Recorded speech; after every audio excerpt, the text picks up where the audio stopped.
Oui, bonjour. Bonjour monsieur. Je m'appelle Sabizinat. Alida. Et on m'appelle Aranzo Romeo. Mon prénom c'est Honoré. Pour vous, la jalousie c'est une preuve d'amour ou un manque de confiance en soi? Je dirais que c'est les deux. C'est les deux. Parce qu'une femme qui ne fait pas de la jalousie ne va pas bien prendre soin de son mari. Vous allez voir chez certaines grandes personnes, ils vont vous dire que la femme qui ne fait pas la jalousie n'aura pas une sauce très douce. C'est que j'ai fait une tradition littéralement dit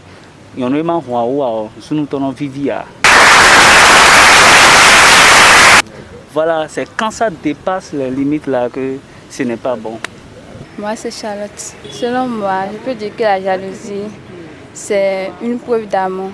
Parce que, par exemple, si un homme aime une fille et elle la voit avec un autre garçon là, il sera jaloux. Pour garder son homme fidèle dans le couple, c'est quelque chose que tu vas avoir. Il ne faut pas prendre ça en compte. Donc, il faut avoir confiance à ton homme.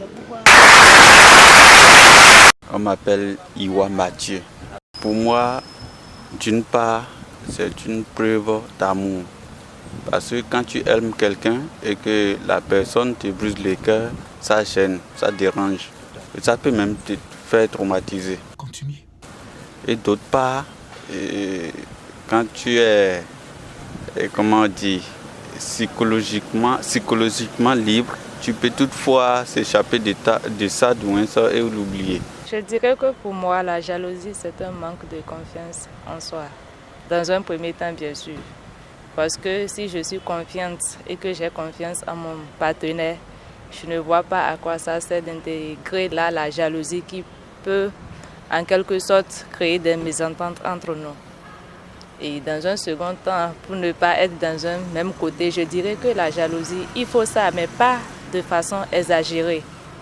Il faut la jalousie modérée pour quand même mettre un peu du sucre pour que mon partenaire ne se sente pas ignoré de la relation. Bon, la jalousie, je dirais, d'une part, c'est une preuve d'amour, en ce sens où, par exemple, dans un couple, la femme ou bien l'homme, voilà, quand il voit son partenaire avec quelqu'un d'autre, peut-être, il n'a pas cherché à savoir si c'est un ami ou c'est un proche à lui ou à elle, mais se met déjà dans une posture de jalousie et sa manière, son comportement, sa manière d'agir a totalement changé. Puis il y a un brusque changement à son niveau. Mais d'autre part, on peut aussi dire que c'est un manque de confiance en soi.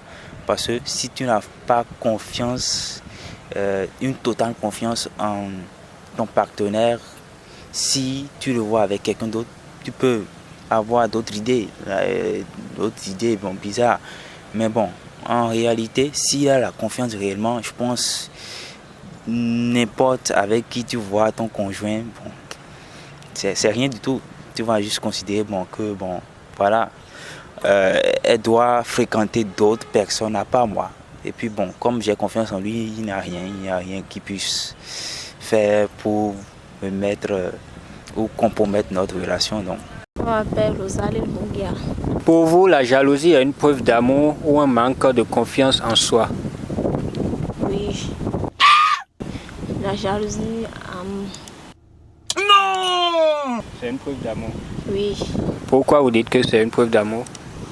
Parce que les hommes d'aujourd'hui ont beaucoup de jalousie. Ah, quittez là-bas! Quittez là-bas! Non, quittez là-bas! Et aussi, on cherche beaucoup de femmes. C'est d'abord dit manque de confiance en soi. Parce que si on est jalouse, ça veut dire qu'on a peur que son conjoint puisse trouver mieux ailleurs. Continue. Sur le second plan, c'est aussi une preuve d'amour. Parce que si je suis avec quelqu'un qui n'a pas peur de me perdre, et même s'il me voit avec un garçon, il n'est pas jaloux. Ça fait un truc aussi. Moi, c'est mademoiselle Mélo Lydie. Moi, je dirais simplement la jalousie, c'est une preuve d'amour. Parce que quand tu aimes une personne, certainement tu es jaloux. Tu ne voudrais pas voir d'autres choses tourner autour de cette chose. Mais quand la jalousie devient autre chose toujours on est là à contrôler l'autre, ça devient une obsession et ça pète, c'est pas la peine. Je dirais les deux, les deux. Un manque de confiance en soi parce que tu as peur.